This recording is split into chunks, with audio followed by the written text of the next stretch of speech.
Alrighty, well, a good morning and a happy Friday to everyone here on the Throw-In on the TNC Sports Talk YouTube channel. I want to welcome you guys into another episode of the Throw-In, take you guys up for the next 2 hours up until noon to kind of finish off the week and finish off an amazing week. It's kind of been offsetting because of President's Day. Came on the air Tuesday and then took a break on Wednesday because of something that happened. Put a program together yesterday, and we're back at it on a Friday. And I know there wasn't a clear direction on where we're going into, but I think that we're finally settling in, and we're gonna figure things out here. And I'm pretty excited. I think I woke up this morning, and I'm excited because I breathe the smell the fresh air, and the first thing that pops to my mind, it's baseball season. Spring training begins today.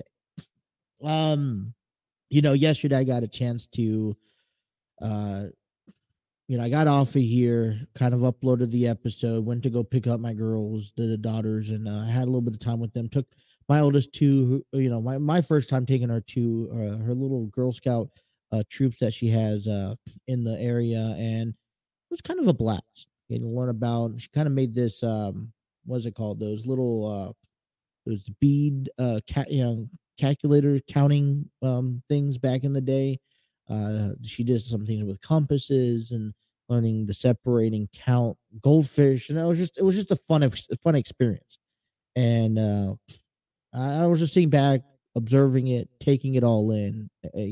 Excited, and hopefully there's more to come about that. I know that earlier this week I took her to register her for baseball, and so we went down to the area to sign her up. She was already signed up, just paid the registration fee, and then I ended up she ended up trying on some pants and kind of getting an excited moment. They're expected to start practices and games sometime in March. So that's kind of pretty exciting. But you know what? I mean, it's been a decent week, I would say. And I just hope that the weekend gets better. And it's looking to turn out to be the same way. I'm excited because, things like the Cincinnati Reds are going to be kicking things off spring training tomorrow. We got a lot of games. I was going over the list. What we're going to do today, talking about the college teams, a big weekend in ECHL hockey, minor league hockey for the Cincinnati Cyclones.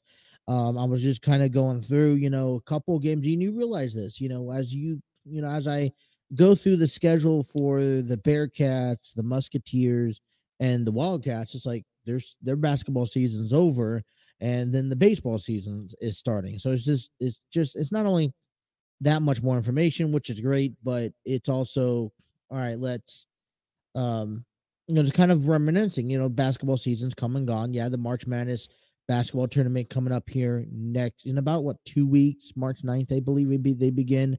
We'll dive into that a little bit, and it's just I think what keeps pushing us through for the month of March is that you got spring training baseball, you got college baseball. And then you got, the Xavier Musketeers, who I believe is still currently sitting in the 4th seed of one of the brackets. And then Kentucky is still on the outside looking to touch in. So I'm excited to talk about that today, kind of get you guys excited for something for the weekend. I was going to come and talk about the yesterday.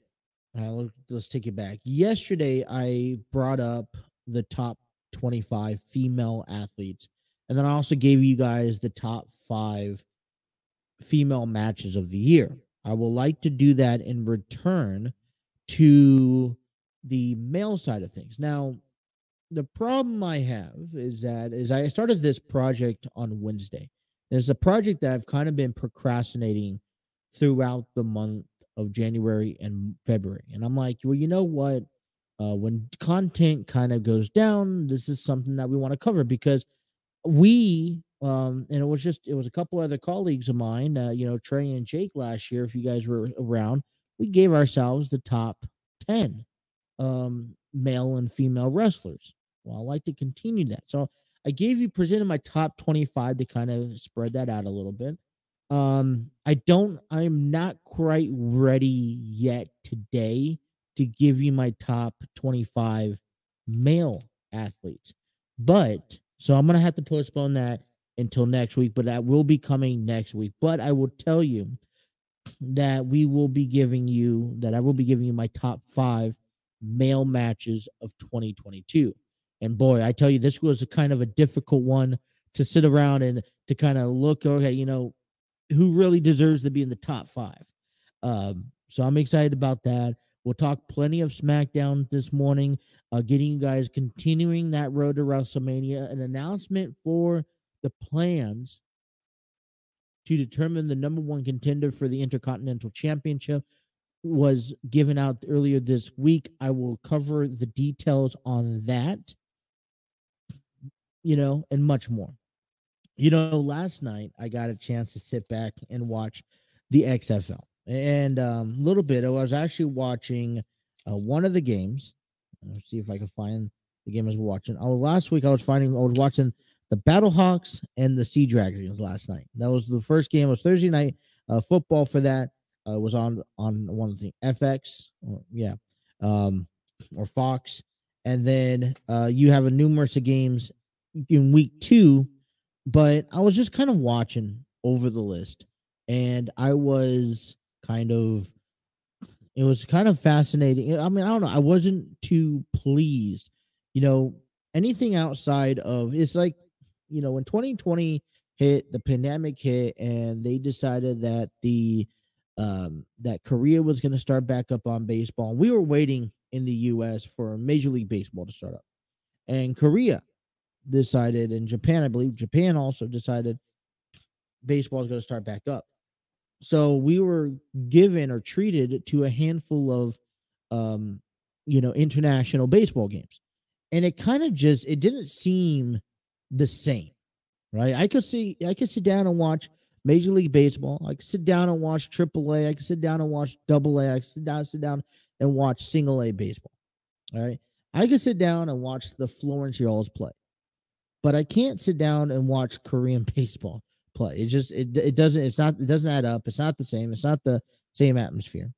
So I was in this, so I was watching the game last night.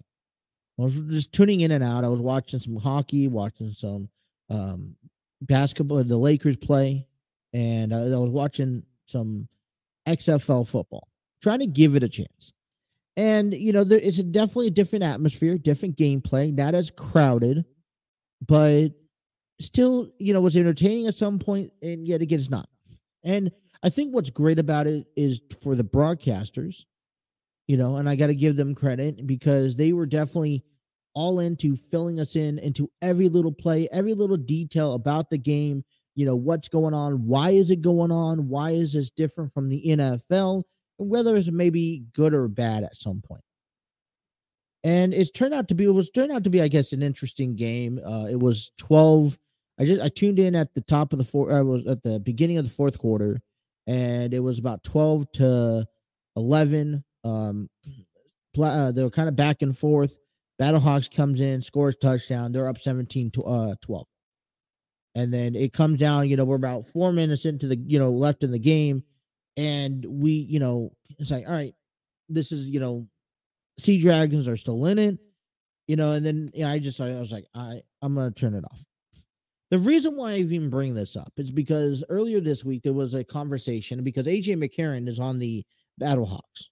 And one of the conversations that we had or an article I read earlier this week was about learning each other's sport, okay, learning each other's leagues. Let me put it that way, okay. And we've seen this kind of in baseball where they're trying to do the trial and error in the minor leagues, like the bigger bases, the pitch clock, the limited of pitching changes, stuff like that, and they try that stuff in the minor leagues before they bring it up to the major leagues.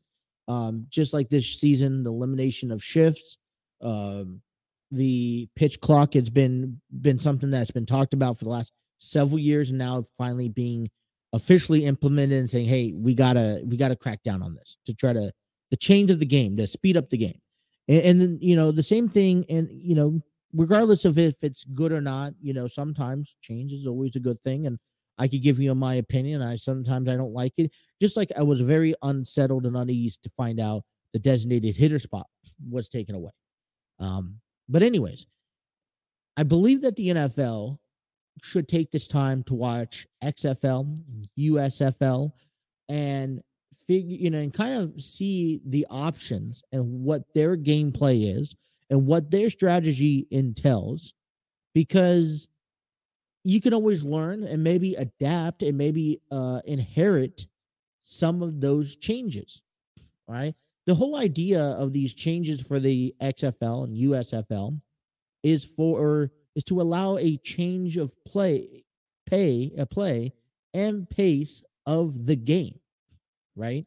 You want, you don't want the same exact, foundations that the NFL has and has been playing for over several decades. And one of the key things I think really brought to my attention was this whole opportunity of this. Either you could kick the ball, and after a possession, after a touchdown, and after the extra point, you could kick the ball, okay, and give them that opportunity. But then you could also have one play on your 25-yard line. It would be 4th and 15. If you can convert the fourth, you only get one play. If you convert the 4th and 15, then you can just continue on with that play. So you get it's like an onside kick, right? This is a substitute other than an onside kick. You'd had one play. It will be 4th and 15. If you go for it on 4th and 15 and you successfully succeed, then you just continue first down and whatnot. If you fail on 4th and 15, then your opponents just get the ball back in that great territory. It's very similar, and I think it kind of works. I think we saw this in week 1 with the Sea Dragons. Or, well, no, not with the Sea Dragons, with the Blackhawks. That led to them winning 18-15 in week 1. And, that is an option.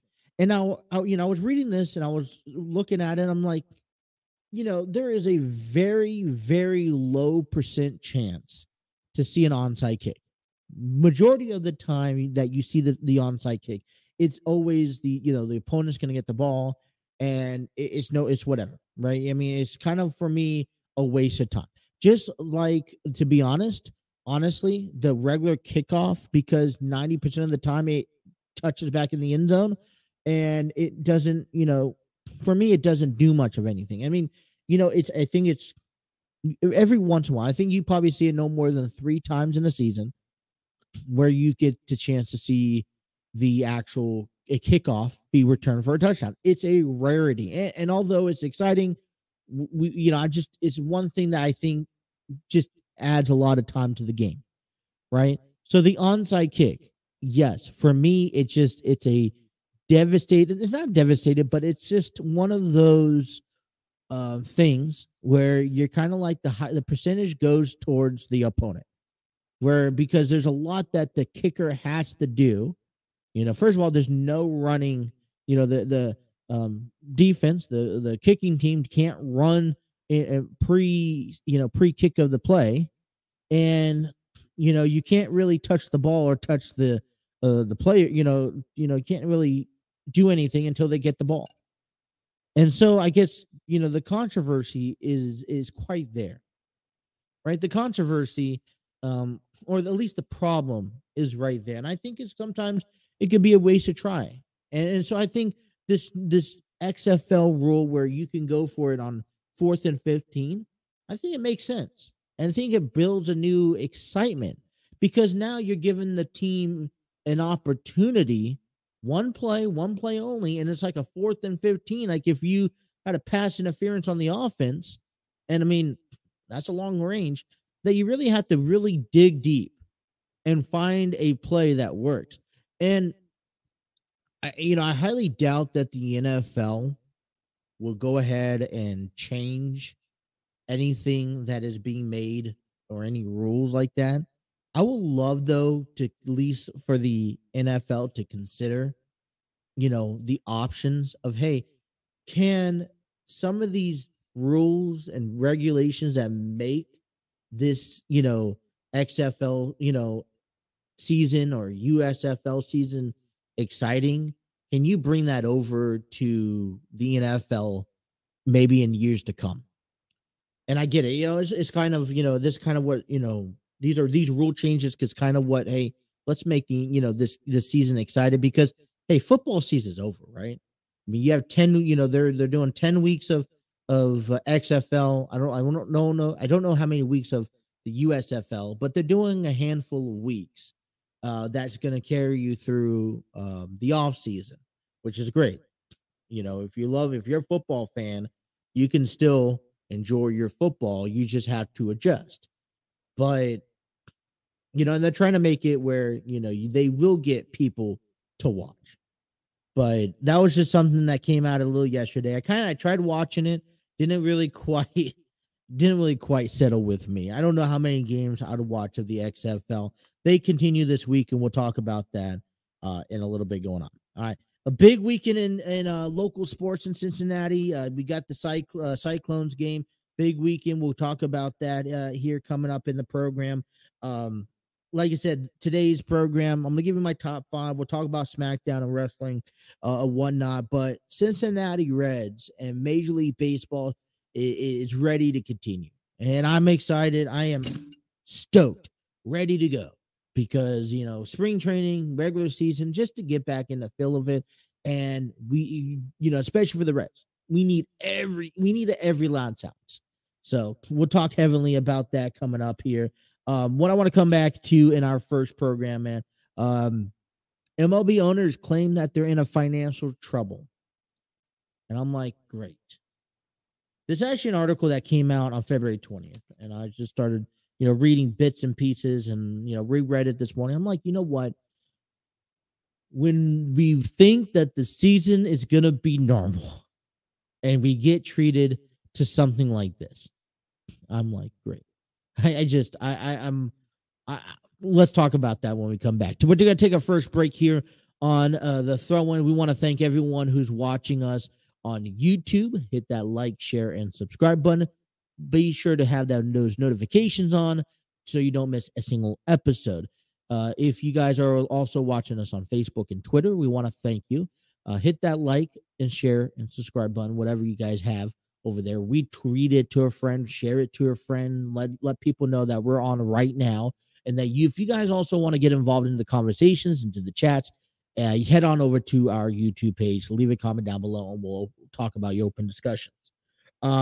If you guys are also taking us on the road with you guys are maybe downloading us and listening to us on any audio platforms, we thank you. Leave us a comment and all that good stuff. So we want to give a big thanks to you guys, the listeners, for tuning in and making all this possible. We're going to take a time out, come on back for 2 hours, taking you up until noon here on the TNC Sports Talk YouTube channel.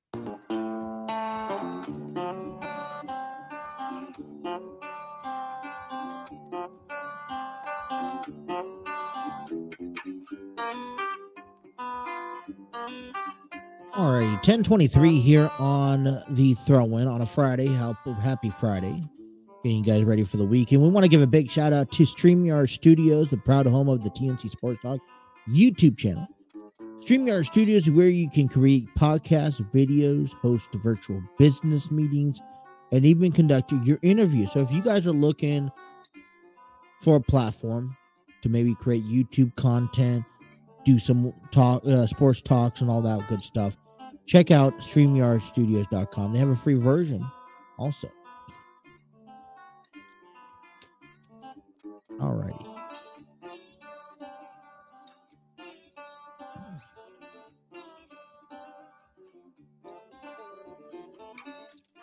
Alrighty. Well, listen, I've said this. Spring training is here.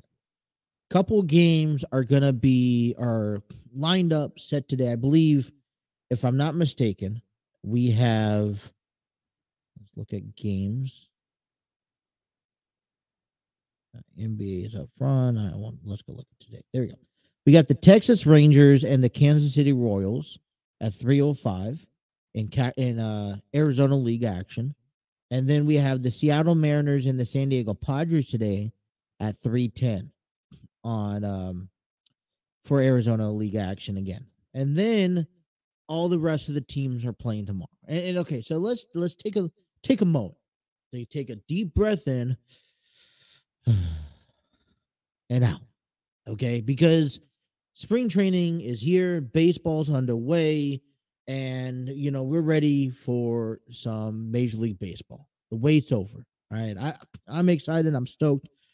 Can't wait for games to start happening. I can't, and there's a little bit of everything that I'm looking out for in this season. And I told you guys specifically about the Cincinnati Reds. I was like, all right, listen. The one thing that needs to happen, whether it's by spring or it's by opening day, right? When the Reds get ready to face those Pirates on opening day, what needs to happen is ownership and the Castellinis and the front office, other than maybe Nick Kroll, right?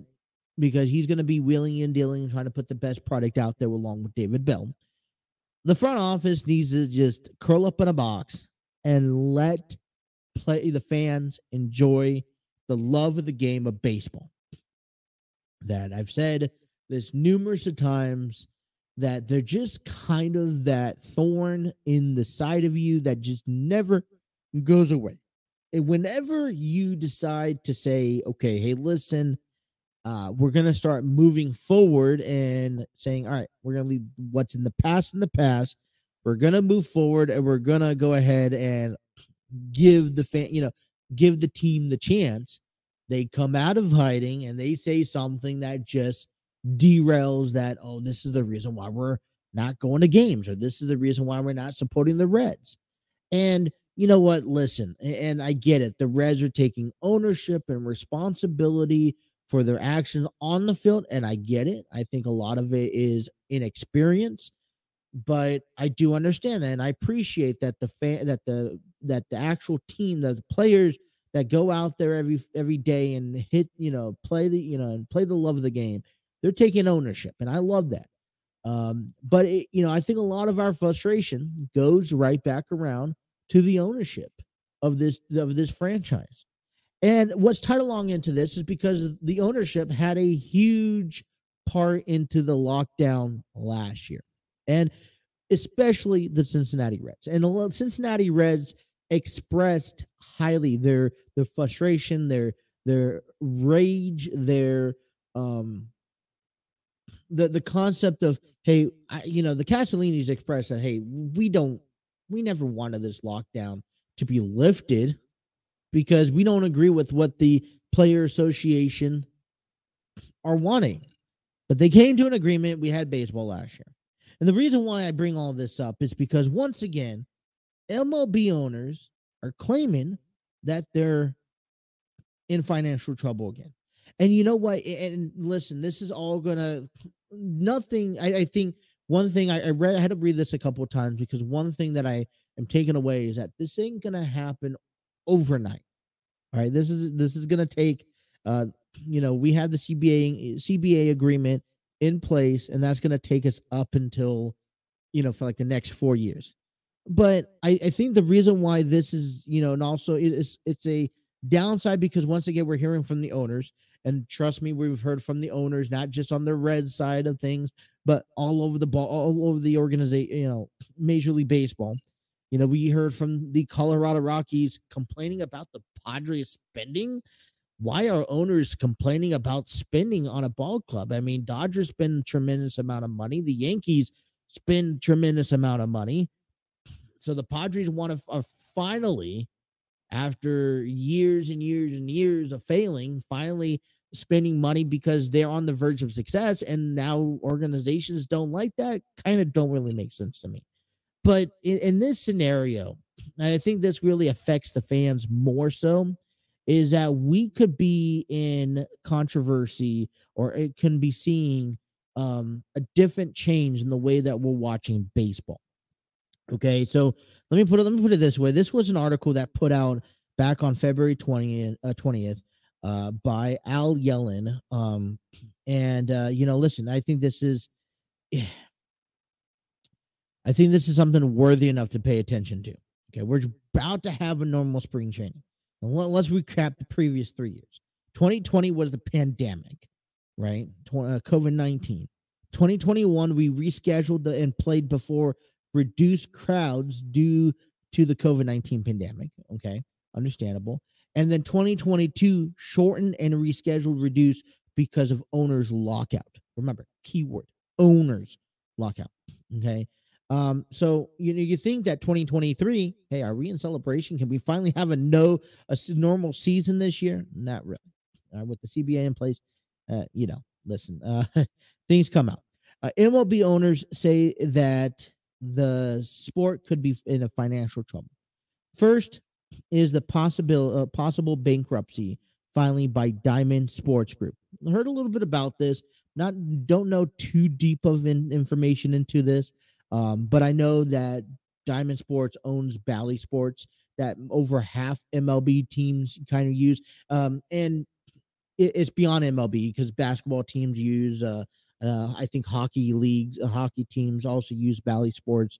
So, excuse me.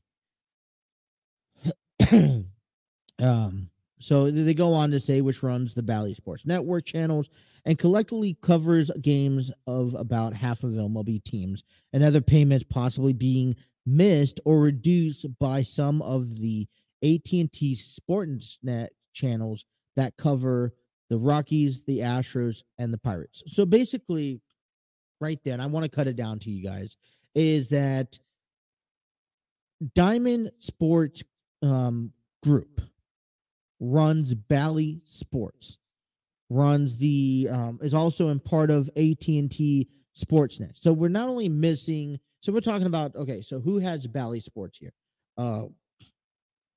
Excuse me. We have Cincinnati Reds, San Diego Padres for one, for two. I believe the San Francisco Giants, the St. Louis Cardinals, Milwaukee Brewers, Pittsburgh, Pirates is AT&T Sportsnet. But what we're seeing here is basically the networks that are broadcasting or camcasting RSN television games now finding themselves either not wanting to support anymore, that or we're starting to see some issues in this field. Okay, this might wind up being a good thing for MLB, and I think and Rob Manfred said this the other day, and I talked a little bit about this on how you could watch Major League Baseball, because I think ultimately, this is just unfortunate, but how baseball is going to work in the next, especially watching it over the next years, is that, you have your television deals with ESPN and Fox, and you're getting Apple TV coming up here, last year, that I'm pretty sure they're bringing that back this year. But what it was is that Diamond Group Club provided sports teams the ability, a kind of a one network thing, instead of having to, pay out for your channel, and watch the games on the channel, and you have to pay all the rights and everything. Diamond Group Club was doing it. Well, now since they're filing bankruptcy, the future may linger in the options, and all these other teams that were a part of it saying, all right, listen, here's my team, you're under the network, where our games are going to be distributed onto there. Now they may be finding themselves without a network to air these games on, which is going to now create problems for watching baseball games. Well, there's teams out there like, like Chicago, that they have their own network. Dodgers are notorious, they have their own network. I believe the Yankees and the Mets have their own network. So it doesn't affect, in Boston, it doesn't affect all the teams. It only affects the teams that rely on the networks. But Manfred kind of made this clear, and we're seeing this in the package deal as of last year, is that, hey, this may be a good thing, because Rob Manfred wants to ultimately, probably at the end of the day, get all MLB teams to join the MLB network and let MLB control the whole, distributing where these games are being aired on. So, instead of going through a third party, and Diamond Sports Group is a third party, you come to MLB Network. You let the network, take over. And so you'll get your games on the MLB Network. They'll probably create more channels to get more other games, just kind of like the Red Zone, MLB Extra Innings type source. Fun all around. This is part of the MLB expansion, and so the problem is that the television deals are where the money is where the owners are looking for. Or you look at the Castellinis, and I know we don't like talking about the Castellinis here, but we have to talk about them. If you look at the Castellinis, okay, you understand, and one thing I want you to understand as a fan, is that they're making their money, all their revenue, all the major revenue, the revenue that's going to keep the team alive, is coming through these, it's coming through the television deals, just like NFL, just like, is coming through the television deals, is coming through the sponsorships before the players hit the field. All right, these MLB owners are locked in and set. And that's why they took these, Bally Sports deals.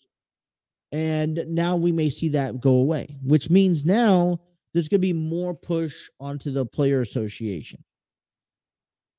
I think, here was a statement by Maury Brown at Forbes. He said, what seems certain is that the collapse of Bally Sports will change the RSN model. Should MLB walk away and take their media rights back, it leaves a gaping hole in Bally's programming. All right. Baseball is by far the largest inventory groups of all major sports, given its 162 game schedule. With little else during the summer of Bally's to plug in, the overall structure of the RSN seems destined for collapse. Okay. Here's the thing. There's no doubt we're sitting at a crossroads of a big change in the way that TV is. And I think one of the things that we're going to be seeing over the next several years is, especially in baseball, is that things are going to be more controlled. And I talked about this yesterday. I really don't like it. I know I'm going to pay for baseball. Okay, so I like watching baseball. I will pay for the subscription. You got me locked in and set. You already know that. My hands are kind of wiped in and clean. Okay, but for everyone else, right, I think it's important that you need to try to keep baseball on some sort of a stable road moving forward, especially on the TV deal, because you're already having struggles at ballparks, filling up ball seats. Okay, clubs at the seats. Here's what it does. Here's why I say this. You need to have, it is crucial that, especially if MLB decides to walk away from Bally Sports, decides to take back the rights, decides to do their own programming, they need to make, one of the things is trying to bring it to MLB TV, make people pay for it and all that stuff. Here's what you also need to realize, and I don't think a lot of people need to realize this, especially for like a team like the Cincinnati Reds, where you have to, how do I best put this? You got to keep the fans invested, right? If you make it difficult for the fans, why would a fan for the Cincinnati Reds, knowing that the team is just terrible, why would the fan want to pay any money to watch the game at home, other than the regular cable services. All right. So in this sense, all right, why, you're gonna go watch the Padres because they're winning? Yeah, go watch, pay for the Padres. But why would you pay for the Reds if they're not playing well? You're already having trouble with Reds fans going out to the stadium. I think the second best option is to have fans be able to have the content from their living room, especially for these younger kids trying to grow up on baseball. They want to be able to watch baseball. They want to be able to watch the Reds play, and you got to be able to make it on TV for them. All I know is that this is a financial situation. And I know we have about a couple years to determine and figure out exactly what this is all gonna be said and done, and what we're gonna all do with this. I don't necessarily think that whether you stick with Bally Sports, I think that is a decision that Major League Baseball has to make and the ownerships have to make. And we're in no part of that. The only thing is that I hope, because there was so much trouble with coming up to a CBA agreement, and I know the television deals weren't the only major factor for the lockdown, but it is a factor that could keep a lockdown in the next 4 years come again, and we don't want that. And so I think ownerships are going to have to come together. They're going to have to figure out a mediation, and they have time now. Okay, one thing I wish that they would do now compared to doing it in 4 years is talk about it and try to figure it out at least have a couple options ready for when the 4 years come, when the CBA agreement comes again, that they could at least put these out on the table and say, all right, these are my options. These are what we have to work with.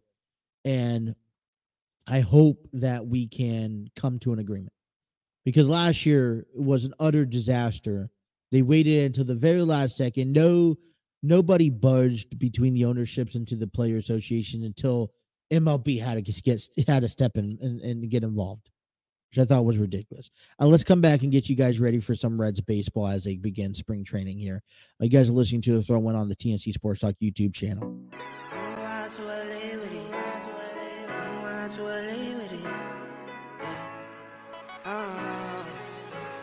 10 toes down, I'm a ride with the gang.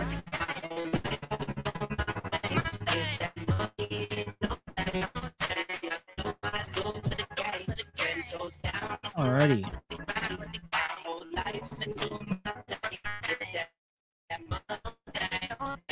10:44 here on the Throw, and take you guys up until noon on a Friday morning. Welcome back, everyone. I want to thank you guys. And man, listen, today is a good day. Spring training is back, and I think that it is important that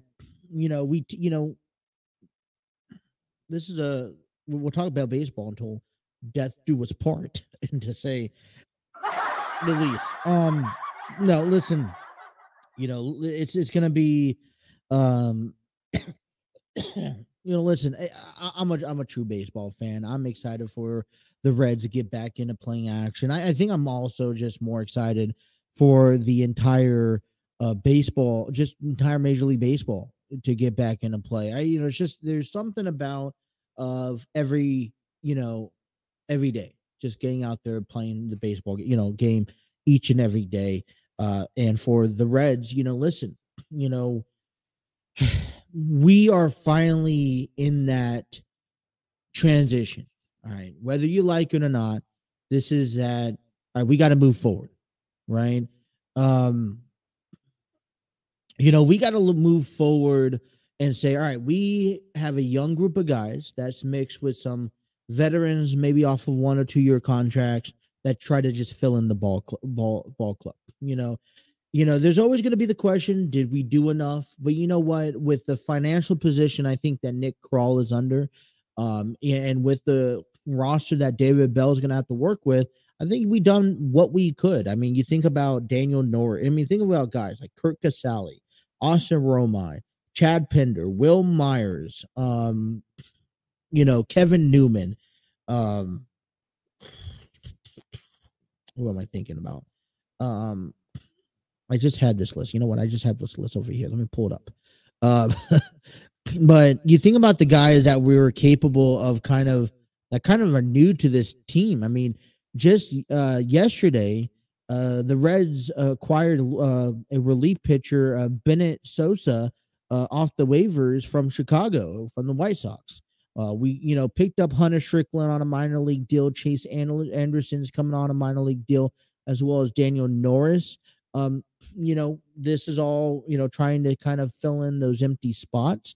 I don't think that they're definitely not a bad deal. We picked up earlier this month Will Benson for Justin Boyd. We have Nick Martini, Nick Plummer, Jason Volzer, Chad Pender, Derek Law.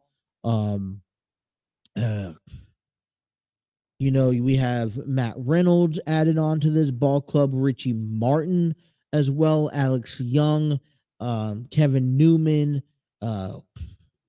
We have, who else am I thinking for?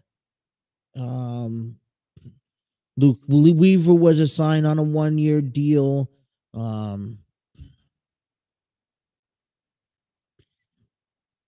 mentioned Allison Romine, Will Myers, Kurt Casale. So listen, we look at the overall list.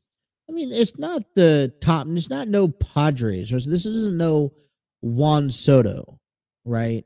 But it is something that fills in the blank. But yet again, we have to understand the direction that the Reds are heading into, right?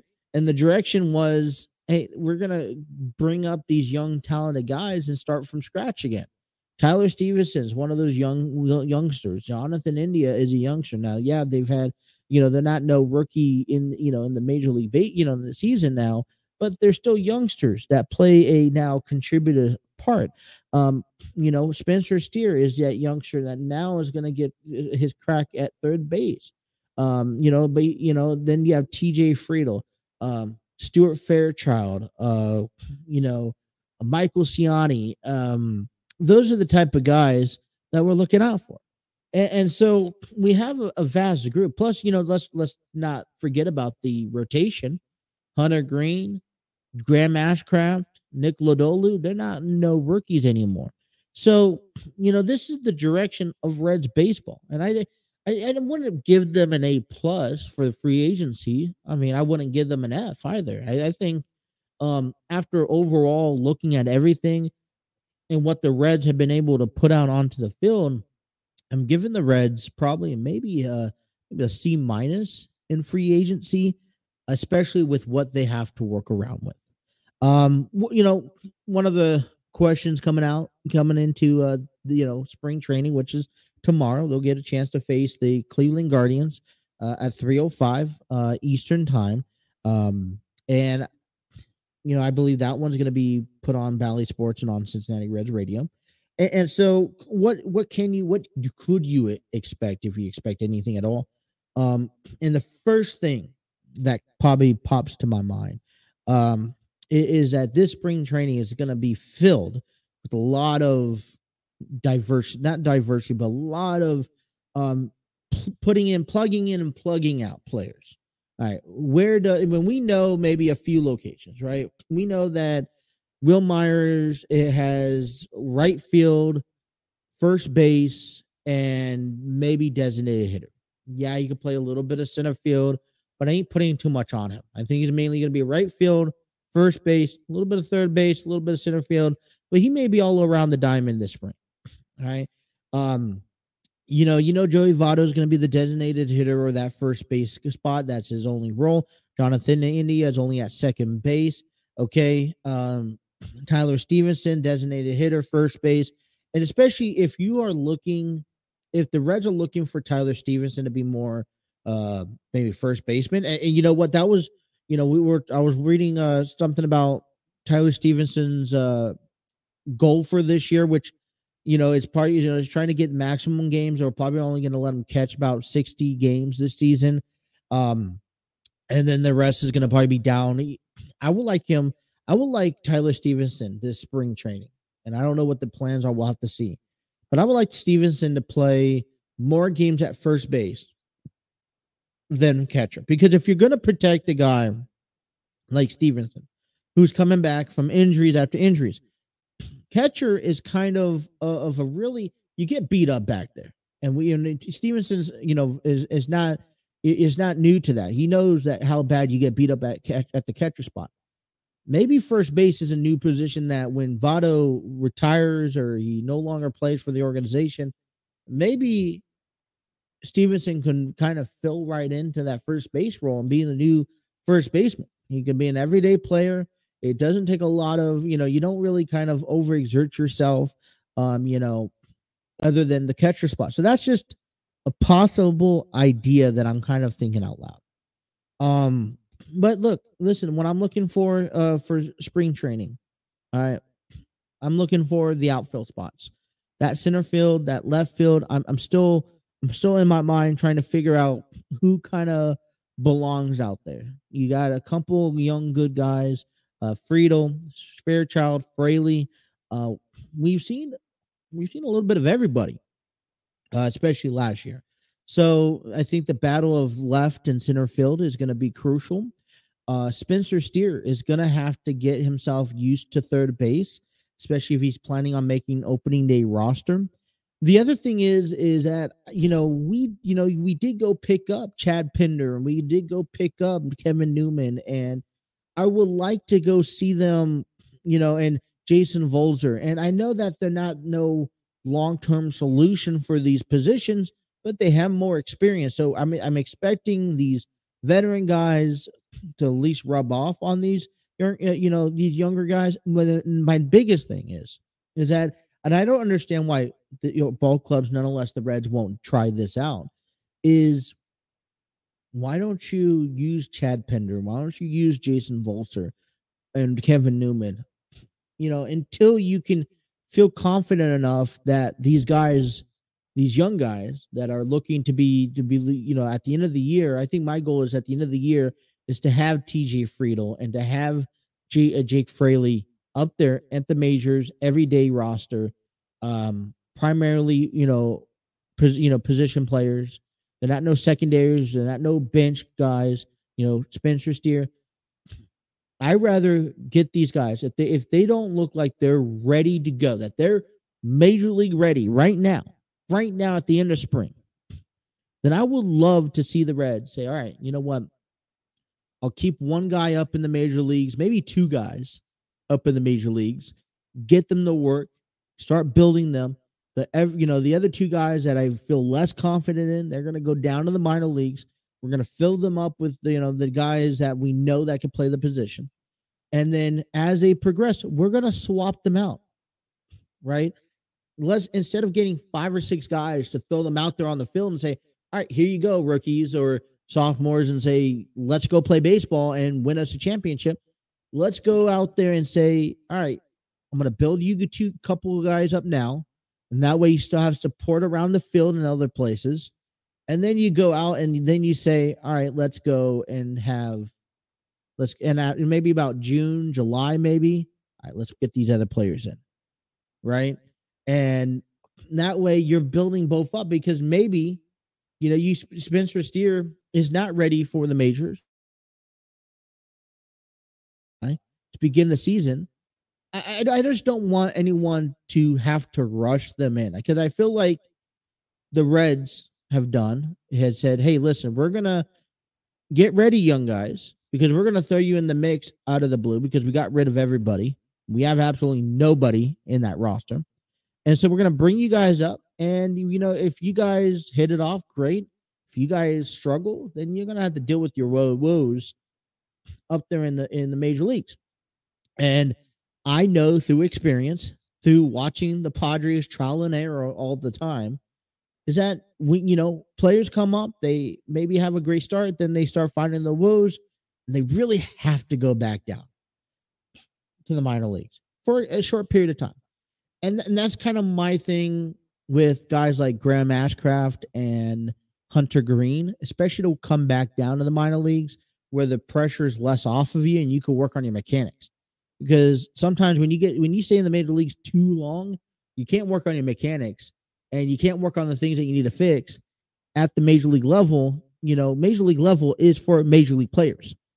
If you got things that you need to fix, that you need extra coaching and you need extra work on, then you need to be able to have a minor league system that can provide you that type of work. So I'm really expecting everybody to kind of work together, and kind of build off of one another. I'm kind of expecting a lot of these guys like the Penders and the Stricklands. I think Hunter Strickland, and this is my opinion, he didn't have such a so great year last year. And I'm hoping that this year is that bounce back year. Hey, I got to prove myself. They're nice enough to give me a second chance. I really got to get myself out there and going. And but I'm hoping that this spring training we see a little bit of everything. And we'll get a chance to have these veteran guys work with these younger guys and really rub off on them. I'm also excited. I'll tell you this. I'm excited for Ellie De La Cruz. Now, I mentioned this. I've been mentioning this in the segment. I just don't want these guys to get rushed out there on the field, especially if they have a lot of work that they need to work on. If they need to work on stuff, I'd rather have them do it down there in AAA or even AA and build up and take the time, because it doesn't help an athlete to get rushed up to the major leagues, expect X, Y, and Z, and say, okay, here you go. It's when you have the best way to put it. So when you know that the team is not destined, or you're not looking for a division, division win, or you're looking for a World Series win, then really, there shouldn't be no rush trying to develop these players or anything like that. So that's kind of what I'm looking out for this year. Let me know what you guys think. We're going to take a break. Hour number 1's completed. We'll come back and give you a trip around the local sports and everything you need to know. Hour number 2 coming up here next on the Throw-In, available on the TNC Sports Talk YouTube channel.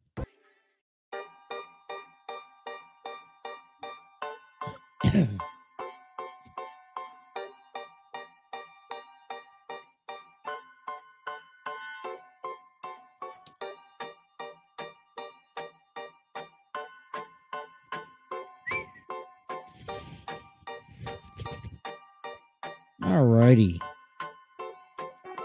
Hour number 2 here on the Throw-In, available on the TNC Sports Talk YouTube channel. If you guys are downloading us and listening to us on all audio streaming platforms, I want to thank you guys. And that's all given to you by Spreaker. Spreaker is a webpage is a subscription that you can upload podcasts to, that gives you a vast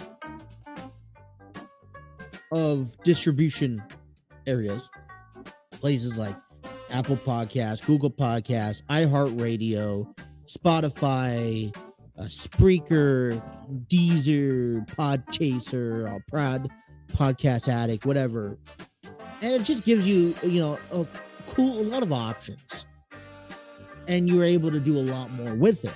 I'm not going to get into details with it, but, AKA, if you're looking to get paid a little bit for, get paid for the work that you publish, Spreaker is the place to go. Head on over to Spreaker right now, sign up for it. I'll start uploading a podcast and just watch the rest. Hour number 2 is given to you by Spreaker. Because of that, we upload every episode on Spreaker. You guys can download us now, the Throw-In, and listen to us on the road. Alrighty, hour number 2 here, 11:04 on a Friday morning, getting you guys ready into the weekend, and we got a lot of sports going on locally. So, let me pop that up. So, I think it's now time. Let's get down into giving you the world of sports here. Let me just get things going in Cincinnati. A busy weekend here coming up ahead, and I talked to you guys about the busy weekend that we had coming up in with the Cyclones this weekend.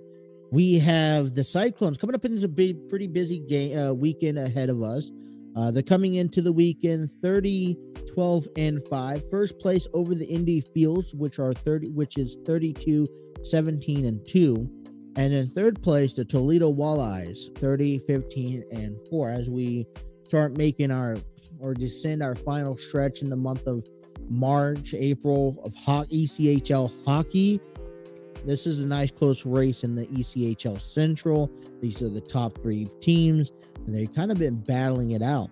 And the reason why I say it's going to be a pretty big weekend here is because we get to see the Toledo Walleyes tonight taking on Indy Field. So a big divisional game tonight between the Walleye and the Fields. And then also, but it's kind of like a big circle, and I'll explain why. Tonight, coming up, puck drops tonight at home at the Heritage Bank Arena at 7:30 p.m. against the Wichita Thunders. The Wichita Thunders coming into tonight's game 26, 20, and 4, second in the ECHL Mountain Division. Tonight is also Michael Hauser's bobblehead night. Expect to be a pretty big one, but it's a pretty big matchup because as the Cyclones hold the first place currently in the ECHL Central, the Toledo Walleyes will be facing off against the Indy Fields tonight. Puck drops at 7 p.m. And then tomorrow on the 25th, the Cyclones are going to head on to the road to face Indy Field at 7:30 as the Walleyes head home to take on the Wichita Thunders at 7:15. And then that game, Wichita Thunder, Toledo Walleyes going to have a doubleheader or a game on Sunday. So a three-game weekend for Toledo as they face again Wichita Thunder at 5:15. So it's a pretty impressive weekend, a pretty big weekend for ECHL Cyclones and ECHL hockey league there. So if you're looking to catch some hockey action tonight, head on over to the Heritage Bank Arena. Michael Hauser's bobblehead. Cincinnati Bearcats men's basketball coming into the weekend with just 2 games left on the schedule. They're 19-10, 10-6 on the conference. They're currently on a 2-game winning streak. They'll be playing Sunday on the road against Memphis Tigers. Tip-off is at 2 p.m. Memphis Tigers coming into Sunday's game 21-7, 11-4 on the season on the conference with the 1-game winning streak. Going to be a nice, pretty impactful game there for the Bearcats there. Memphis is 12-1 at home as the Bearcats are 4-5 on the road. It's going to be a tough battle for the Bearcats. Cincinnati Bearcats baseball will continue playing. Will begin a 3-game series against the Florida Gators on the road. The Gators kicked off the season 3-0 in their first series. Bearcats are 2-2 with the game winning streak on Friday. Today, the first pitch will begin at 6:30 against the Florida Gators. Cincinnati's Bearcats right-handed pitcher Garrett Herker will be expected to be on the mound.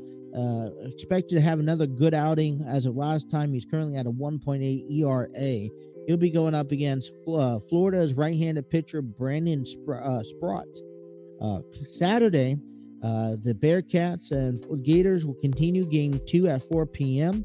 Right and left-handed pitcher Chase Horst for the Bearcats, and then for the Gators is right-handed pitcher Houston Waldrop. And then the conclusion of this 3-game series will be held on Sunday at high noon. Right-handed pitcher Chase Hopwell with a 9.0 ERA, 4 runs, 6 hits allowed last time out against Florida's left-handed pitcher.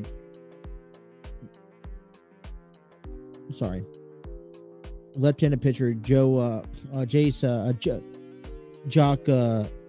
Calden, if I can pronounce his name.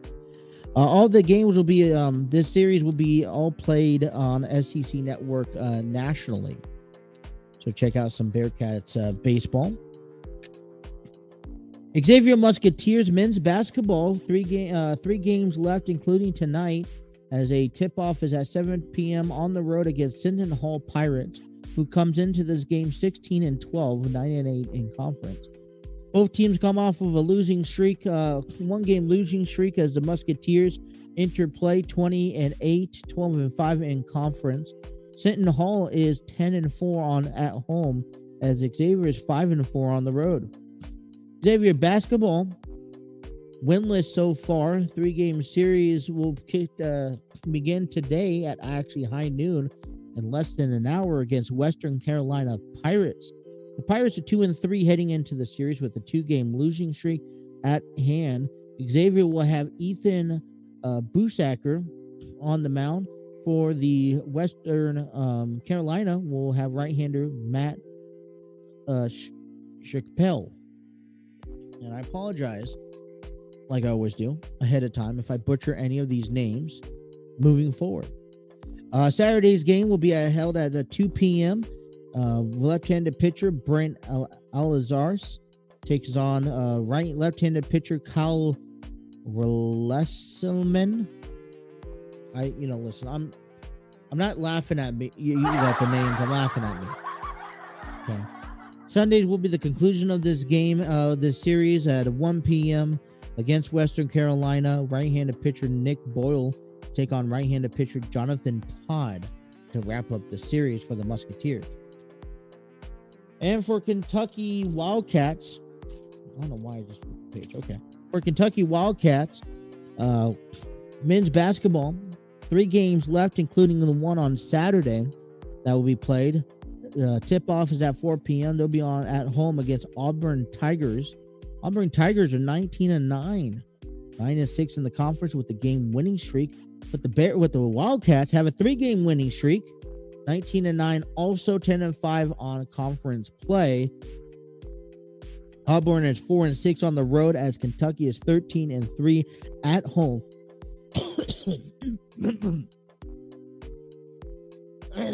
Excuse me. As the Wildcats continue to look to help fight their case, as they are still on the bubble on the outside looking in. For the Wildcats baseball team, they're 3-1 to begin the season with a 3-game winning streak. They begin a 3-game series today against the Wright State Raiders, who are 1-3 with a 3-game losing streak. Hoping to continue their ways, the Wildcats' first pitch will be today at home at 4 p.m. Saturday will be at 1, and Sunday will be at 1 as well. So that was your trip around the local sports of Cincinnati, basketball and baseball, and a busy weekend. We try to figure out what's happening in the world of sports. A little bit of everything. I'm tuning into the hockey game. I don't know about you. I wanted to check out the Cyclones. It's going to be a nice weekend for them, as well as baseball as well. Hey, basketball is coming to an end. This is what I say. A couple games left, and then you got the tournament, and the tournament's crazy. I tell you, it's crazy. Check us out on Monday. We will get you the conference. We'll get you the bracket ratings and let you know where the teams lie. Probably our first in-depth look into the bracket ratings. But that's your local sports here in Cincinnati. Alrighty. I mentioned to you guys earlier that the XFL season is here, and it is season week number 2. Okay. And I believe, and I just want to double check my results here.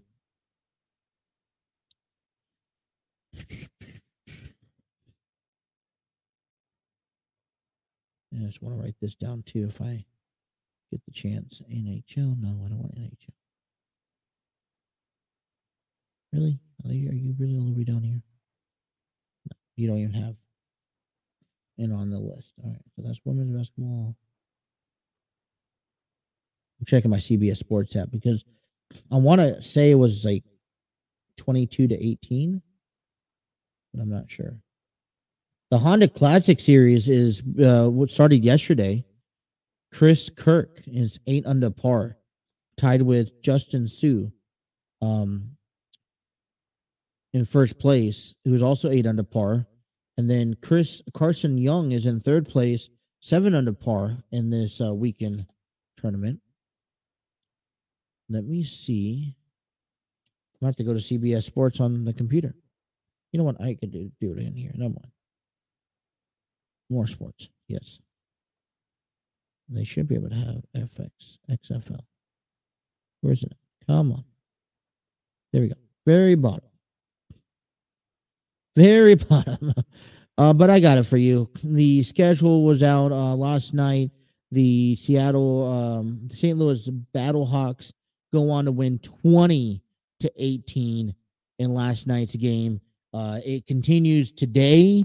Not today, but Saturday. We have one game on Saturday between the DC Defenders taking on the Vegas Vipers. And then on Sunday, we have a doubleheader action. San Antonio Brahmas taking on Orlando Guardians for game 1, and game 2, Arlington Renegades taking on Houston Roughnecks to conclude week number 2. Like I mentioned, this is just, for me, this is just like a minor league scenario for the NFL. And NFL for me is kind of the top tier, the top notch, team or league, just like MLB is compared to maybe like the independent leagues, the minor league teams. And I don't know, I saw an article. I don't know if I still have it. It was up on Facebook. And I may have just lost it. Let me see if I could scroll through it again. I was just reading an article that the XFL dropped another 10,000 viewers this past week. I mean, not looking so good. And I'm like, realistically, why are we even paying attention to that? Like no disrespect to XFL, USFL, or any other football league going around that that gets played, but NFL is number one. I don't think you can expect. When NFL drains a lot of people, I know it drains me out watching the regular season.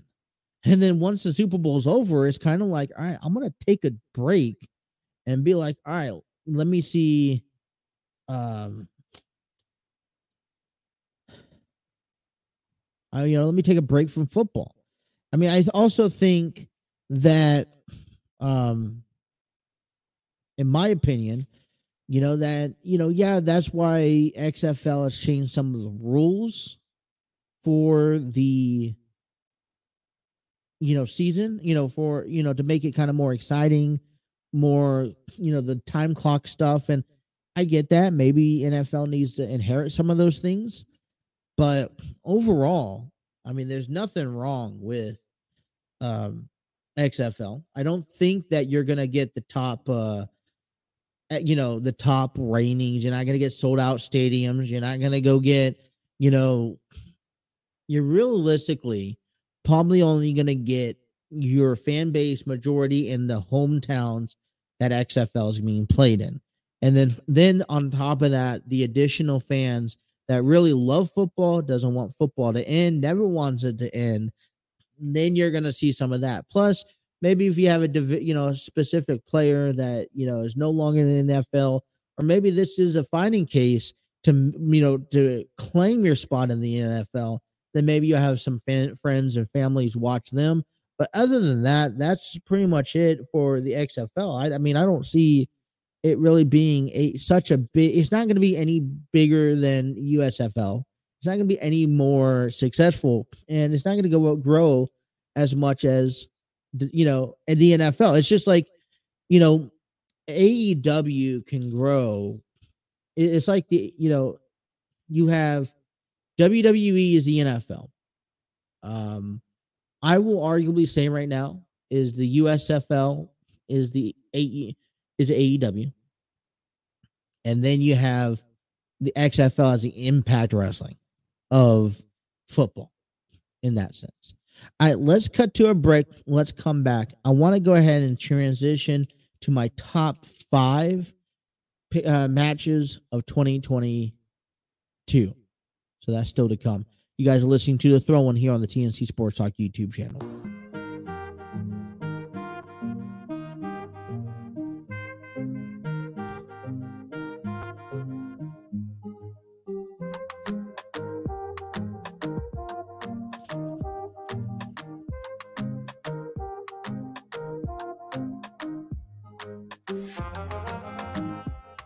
Alrighty, discover your world-class artists, composers, and bands. Find the perfect soundtrack and give your social media accounts the music they deserve. Epidemic Sound is a royalty-free music link. For more information, check out epidemicsound.com. The song right here is Cigarettes and Sons by Rocket Jr. As we welcome you back to the Throw-In.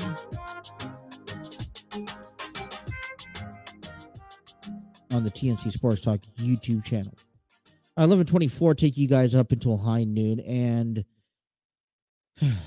you know, I was a little disappointed in myself because I was not capable of coming up with the list that I wanted to come up with for my top 25 men.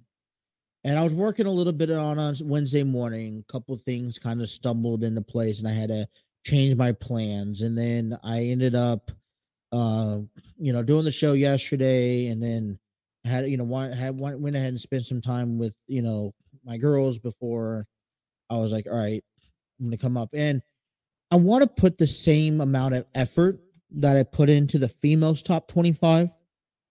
And besides just throwing together just a random list. And I kind of feel bad because we're sitting here February 24th and we're already behind schedule, right? This is something that maybe we should have talked about and discovered in back in January. And, trying to get everything, and I vocally admit that I'm kind of all over the place when it comes down to right now, it comes down to wanting to figure out the game plan, the pathways, what do we do? What can we talk about? So hopefully that can, I hope that we can now, kind of figure this out, and then moving forward, I'm working on getting on the schedule. So I apologize to everyone on the top of that. So I'm going to push, I believe, I have it right here. I believe that I want to work over the weekend and give you my top 25 wrestlers on Monday. I also want to give you my top 5 pay-per-views on Monday and kind of just finish that, right? And then what I'm planning on starting is that I want to return the show of the week and return the wrestler of the week, both male and female. And so I'm excited to kind of go ahead and kind of get that back up and working. So I have those on my list for Monday. But today, I have my top 5 matches of 2022. And, I think there was a lot of good matches out there. Surprisingly, to me, in my top 5, and now this is considering both AEW and WWE, right? These are the kind of like the 2 brands that I kind of go off of. And I don't have Roman Reigns on this top 5 list. And I don't know if you can argue that he deserves to be on a top 5 list. What match in 2022 was worthy enough to be at the top of all the matches that took place? He faced Roman Reigns has faced Brock Lesnar a few times. He has faced Logan Paul. And I mean, maybe the only argumentative standpoint was Roman Reigns going on and having and being a part of War Games. But my thing is, I think this is what really downgrades Roman Reigns for me, is saying that he may be a really high ranking. Right now, when I'm just thinking about ranking him in my top 25, he kind of automatically puts at number 1, right? But my thing is that Roman Reigns had, yes, he worked his way up to WrestleMania.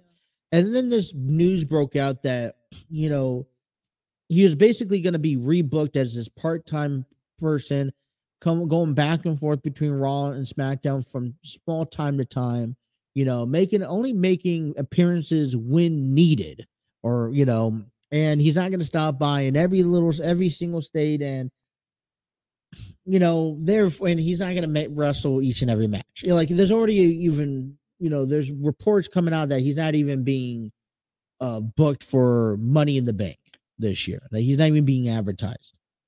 And listen, I'm not discrediting his reign and the opponents that he's had to go through or even phase. But I tell you this, over the past year, I just was not necessary. There was just not one match that stood out. Now, I don't know if I have it. Yes.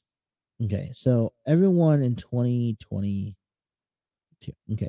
So he has wrestled Logan Paul. So let's take things off. He didn't do at the day 1 pay-per-view. He wrestled Seth Rollins, which I think out of the entire list this past year, nope, that's 2022. Let's get into, 2022. He wrestled Seth Rollins at the Royal Rumble. Okay. He goes on and faces Goldberg at Elimination Chamber. That was supposed to happen, but got postponed back from 2020. I want to say 2020, I believe. So then he wrestles Brock Lesnar at WrestleMania. He has a SmackDown match with Matt Riddle. And then he goes back to SummerSlam with Brock Lesnar, Drew McIntyre at Clash of Champions, and then Logan Paul. So he's only wrestled 1, 2, 3, 4, 5, 6, 7 matches in 2023 on television. Overall, in title defenses. 7 title defenses. And for me, maybe I'm just prone to seeing, maybe my mindset is stuck back in the 2000s, where a fighting champion fights each and every time. Okay, and I get it. He only needs to come out when it's necessary. Well, other than maybe the first quarter of the year was actually something that was worth necessary. Now, listen, Seth Rollins probably deserves to be, he probably, candidates. If you're looking at candidates to be in the top 5, Roman Reigns, Seth Rollins, Royal Rumble. I would say Brock Lesnar and Roman Reigns at WrestleMania 38, but my scenario is that we've seen that match before. We've seen that match back at Crown Jewel the previous year. And then we go on and see it again at SummerSlam, which I think maybe I think coming at number 6 was Roman Reigns and Brock Lesnar at SummerSlam, but that was because Brock Lesnar was Brock Lesnar. But unfortunately, Brock Lesnar, neither Brock Lesnar Brock Lesnar is in 1, but neither Roman Reigns was in my top 5, which I think is yeah.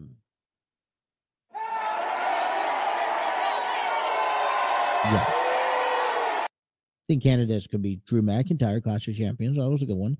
Logan Paul was a good one. But other than that, that was it. Coming in at number 5. All right, let's get down to the list that I want to give you. Coming in at number 5 is the Dog Carlin match from AEW's Revolution. And I don't even know why I favor CM Punk. And this wasn't even because of CM Punk. It's because of MJF. MJF really carried this storyline and pushed this character and absolutely went on and really, I think, got this match over. He sold this match. I'm not giving CM Punk the credit, because absolutely not. Yes, he survived, but no credit's due for CM Punk. So I really like that match. That match is coming in at number 5. We don't see many dog collar matches, and we don't really see them at this level of AEW or WWE. And this one really, this was really a storyline.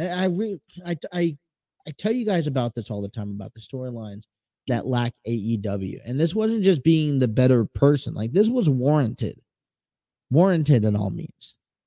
So I have the dog collar match coming in at number 5. Coming in at number 4 for me, and I think this is where people will say, well, Roman Reigns deserves to be in that slot. But this would be the Fatal 5-Way on day 1. But remember that one pay-per-view that no one really cared about or liked, and it replaced TLC. It happened on the first day of January, and Roman Reigns and Brock Lesnar were supposed to have a square off at this time, but Roman Reigns took COVID protocols, and we saw Brock go ahead and enter himself in to the Fatal 4-Way for that WWE Universal Championship match between Big E, Bobby Lashley, Seth Rollins, and Kevin Owens. Well, you know what? I tell you, the reason why this one is in the top 4 is because this one, I think this is kind of really sets the tone for the entire 2022 year overall in the WWE, how it was chaotic, how it was out of place, how you had to adjust on the fly. Kind of reminds you of how 2022 it was in WWE. So number 4 was a Fatal 5-Way. Coming in at number 3 has to be the Forbidden Door, Orange Cassidy taking on Will Ospreay. I think that this was a big moment for AEW and this whole quote-unquote Forbidden Door that we were talking about all year long, at least in the first half of the year. My thing was towards this, okay, Orange Cassidy and Will Ospreay. Okay, it's not CM Punk. It's not John Moxley. It's not MJF. It's not Wardlow. It's not Sting. It's not Cody Rhodes. It's not Darby Allin. It's Orange Cassidy. It's Will Ospreay. It was, and this match, I think, was a main event caliber match that was placed on the mid card of this AEW's Forbidden Door, coming in at number 3. Coming in at number 2, in my opinion. And I think this is where it hits off. And I think you want to talk about stealing the show, because 2 and 1 are very similar. Coming in at number 2 had to be the unexpected match and the return of Cody Rhodes at WrestleMania 38, facing Seth Rollins. Seth Rollins coming in, I think they played it pretty well. And I think overall, we were really uncertain who Seth Rollins was going to be facing at WrestleMania. Okay. And I don't really like how the ending was led up to it, where Seth Rollins had to go into Vince's office and say, all right, Vince, I need a match. And, Seth Rollins tried to start picking fights with random people. And I quite really didn't appreciate how that kind of concluded. And, Vince McMahon said, oh, you want a match? You could have just asked. I really wish that the way that it could have turned out was like, you want a match at WrestleMania, I'm going to give you a match. But then I think, but it's going to be a match that you really don't know. So, I mean, it wasn't, I think the return, I think, although speculations, until you saw it yourself, we were at the time last year towards WrestleMania where speculations was just speculation. And then that leads into my number one match of the year was the Hell in a Cell one. This feud that between Seth Rollins and Cody Rhodes, from WrestleMania to being surprised to be a surprise return to taking it to WrestleMania Backlash, which was another incredible match between them two, and they both had an equal share. And then entering inside the Hell in a Cell for the third time, where then the whole now story of the torn pectoral tendon in Cody Rhodes, I want to say right side, was torn off the bone, and he was going to need surgery afterwards. But then the gripe and the determination of going through that match and finishing through, I think, topped all of it. I understand that my top 5 may be different than a lot of other people, but that's my top 5 wrestling matches of 2022. Like I said, come back Monday and we'll give you our top 5 pay-per-views as well as our top 25 male wrestlers of 2022. All right, let's take our last time out of the program. Let's come on back, and I want to talk to you guys about getting you guys ready for SmackDown tonight. We are on the road to WrestleMania. SmackDown is set to take place tonight. A couple of things planning to happen. Plus, WWE announced the solution for the Intercontinental Championship heading into WrestleMania. That's still to come and more. I'm taking you up until taking you up until noon on the TNC Sports Talk YouTube channel.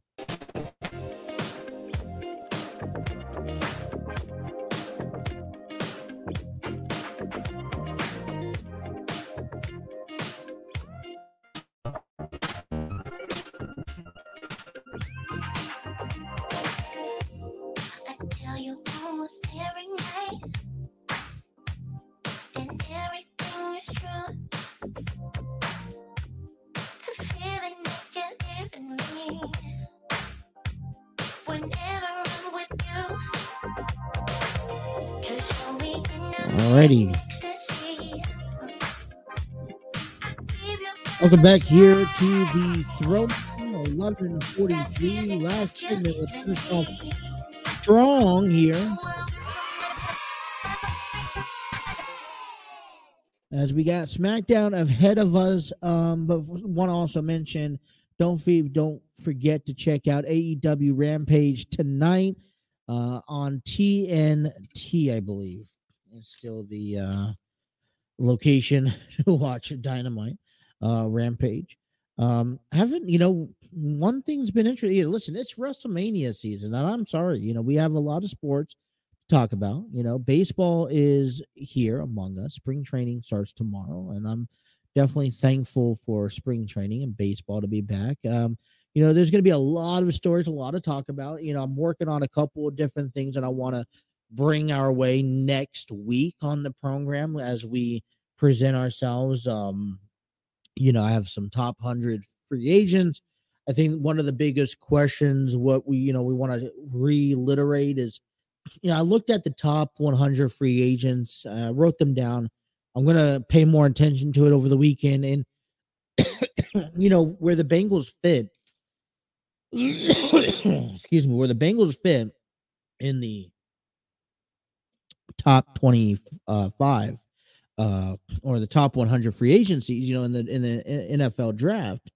The thing is where does the Bengals need help at? And one of the things that the Bengals need help at is always offensive line. Well, if you need help at the offensive line and you're in the draft pick, well, you may not get yourself a solid draft. So looking into, what the deal is for what could possibly be the solution.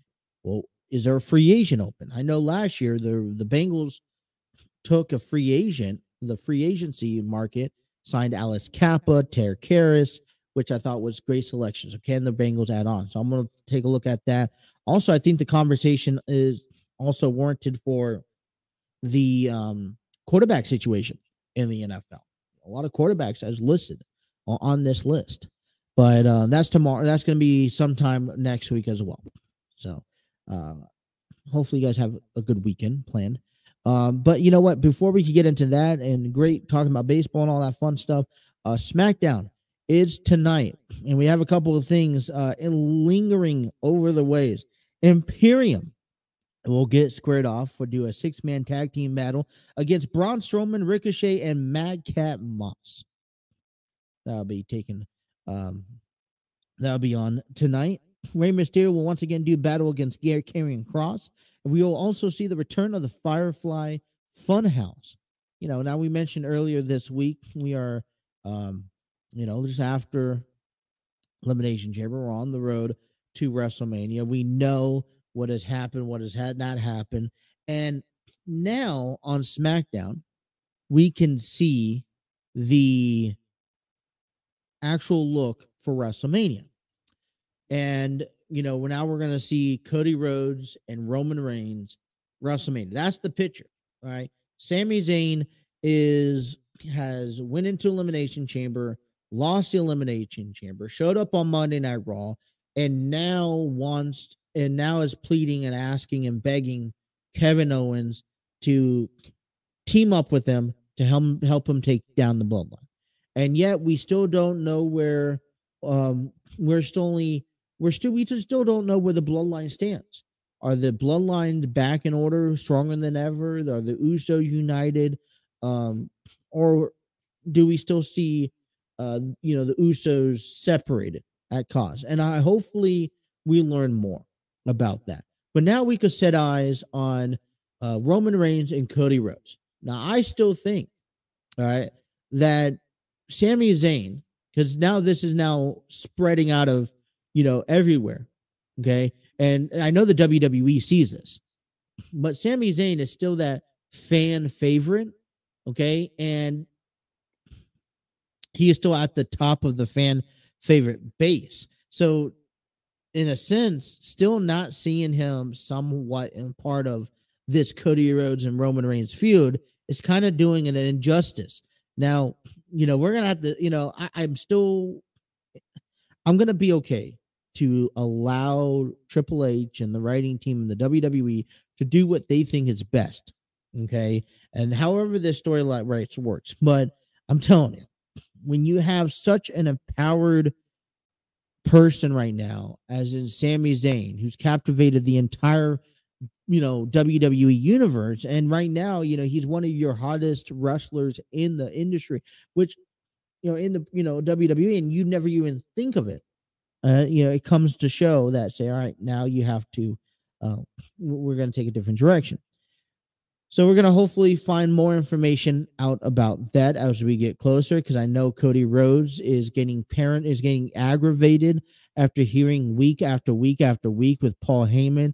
And here was also an interesting note that I saw that there was a report on that last week's segment between Cody Rhodes and Paul Heyman was rushed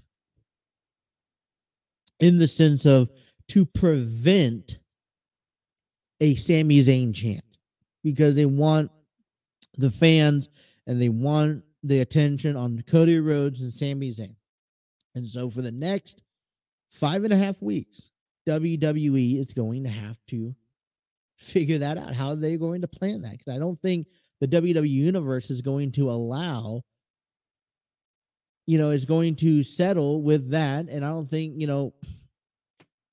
WWE is going to allow Sami Zayn to get into this title match. Tonight, we're also going to see Charlotte Flair and Rhea Ripley go, face to face inside the ring. It's going to be interesting to how they are going to grow this feud. This is a story that was taken back to 3 years ago at NXT, 3-4 years ago at NXT, where Charlotte Flair comes back to NXT, beats Rhea Ripley for the NXT Women's Championship, which Charlotte Flair had no business doing, didn't need this title whatsoever. And now this resparks this grudge match that Rhea Ripley has after winning the Royal Rumble, and now she's challenging the SmackDown Women's Championship. And the match is going to be a good match. I mean, it's going to be a well-perceived match. I want to see how they build towards it. And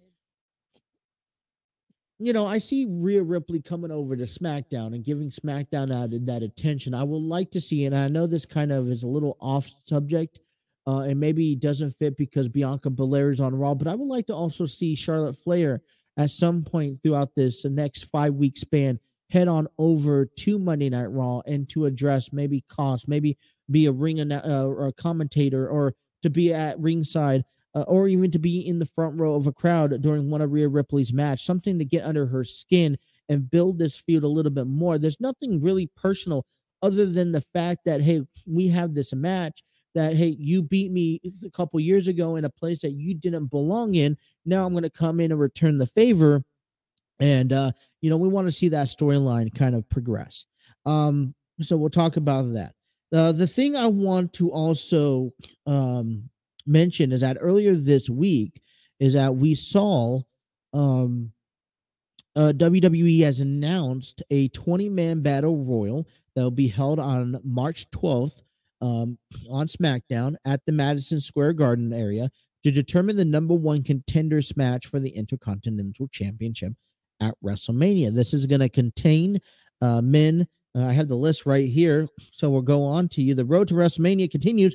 Drew McIntyre, Rey Mysterio, Kofi Kingston, Xavier Woods, Finn Balor, Sheamus, Damian Priest, The Miz, Bobby Lashley, Dominic Mysterio, Johnny Gargano, Omos, Dexter Lumis, Bronson Reed, Rick Boogs, Santos Escobar, Braun Strowman, Ricochet, Baron Corbin, and Karrion Kross. So all 20 men have been confirmed for this match on March 12th. And it's I guess what's interesting about this is to be able to look at the list for the next 2 weeks and see, all right, who could potentially win. Like, I see Drew I could probably make a case for all 20 men, but Drew McIntyre is probably a favorite.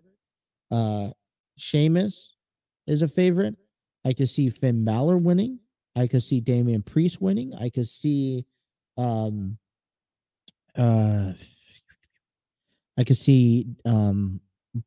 Reed winning. I could see Dexter Lumis winning. I could see Santos Escobar, Braun Strowman, which has been in the picture. Baron Corbin could use a win, and even Karrion Kross. And the point is that, which is going to make this match exciting. And that's why in 2 weeks that we're going to want to watch this match, because you also got to think about it. The winner is going to go face Gunther, who is currently the champion, at WrestleMania. And I think out of all excitement, that is definitely more exciting because, listen, Gunther has done something incredible at the Royal Rumble, and I think that is quickly forgotten. I think he is a ruthless aggression champion, and he's definitely proven through his tenure as the IC title, as he's a fighting champion. And you're going to have to find someone who's willing to step up and fight with him, right? So, we're over the next 2 weeks, we will talk about and probably build a case about at least half of these guys on why or how, reason why they could win, and the reason why they should be the next person to face Gunther for the title. So we'll talk about that. Coming up next week, because I don't really have time and I really want to get into this.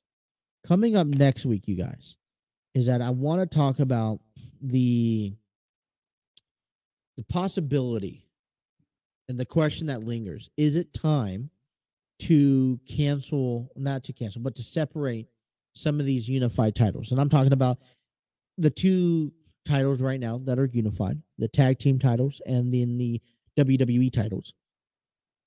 Could we possibly, last year we sat and I thought that this was a great idea to unify the title, but in my opinion, I don't necessarily think that it's worked the next, the way that they wanted it to work. Now, the WWE needs them a little bit more time, especially that WWE title, but the tag team titles, and I understand the tag team titles. You don't really have a strong tag team division, when we unify the titles. And with how big the bloodline was growing, I think it was necessary. But if we are looking at potentially, um, dropping the titles from the Usos to maybe fill in Sami Zayn and Kevin Owens, then I guess my question or my theory could be, could we see two title defenses from the Usos, one for the SmackDown titles and one for the Raw titles, and then Kevin Owens, Sami Zayn maybe goes after the Raw titles, and then we still see a tag team title for SmackDown at WrestleMania, maybe night 1, then night 2, however it may be. And the reason why I say that is because the SmackDown tag team division has kind of been growing. I mean, I really love the feud and the battles that Sheamus and Drew's been having. I really love what Viking Raiders are being pushed through. And, if we could see Drew McIntyre and Sheamus challenge the Usos for the SmackDown tag team titles and have them go through this match on night 1, and then night 2, where Cody Rhodes and Roman Reigns has to face each other, you see Kevin Owens and Sami Zayn team up to face the Usos for the SmackDown titles, and they drop both of them, and that way you're also now spreading your brand.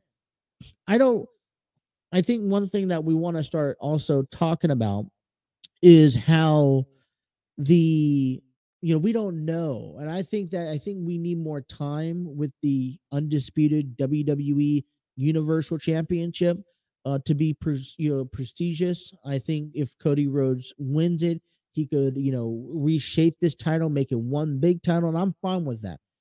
Or if you decide to separate the title, I'm fine with that. I just don't think there has been enough time, because when was the last time? It's been almost a decade since we've seen one title under the WWE, and that was mainly with the Authority. So I'm fine with it. I think it needs more time to have the USA title or the United States Championship to be aired up on Raw, and they're finally being able to do that. And then I think when you have the world title on SmackDown, you run into the complications of you not able to bringing up the Intercontinental title. So, I'm fine with either way. But tag team titles, opportunity. What is in the store for the timeline after WrestleMania? I mean, if Roman Reigns loses, Usos loses, maybe. This is what they're setting up for, right? I mean, I know Roman Reigns needs this prolonged break. He deserves it, definitely, out of a man. But what are they setting up for? I don't know. We'll talk about that next week. We want to thank everyone for tuning in to the Throw-In. Thank you for watching us on YouTube, Facebook, Twitter, downloading us at the Throw-In, and following us and listening to us on audio platforms. We will tune in to you guys next. We'll be back Monday morning. Talk about recap of all the sports. So on behalf of the entire crew, which is me, myself, and I, still alive, we thank you. We welcome you. And we invite you back next week. Thank you guys for watching the Throw-In right here on the TNC Sports Talk YouTube channel.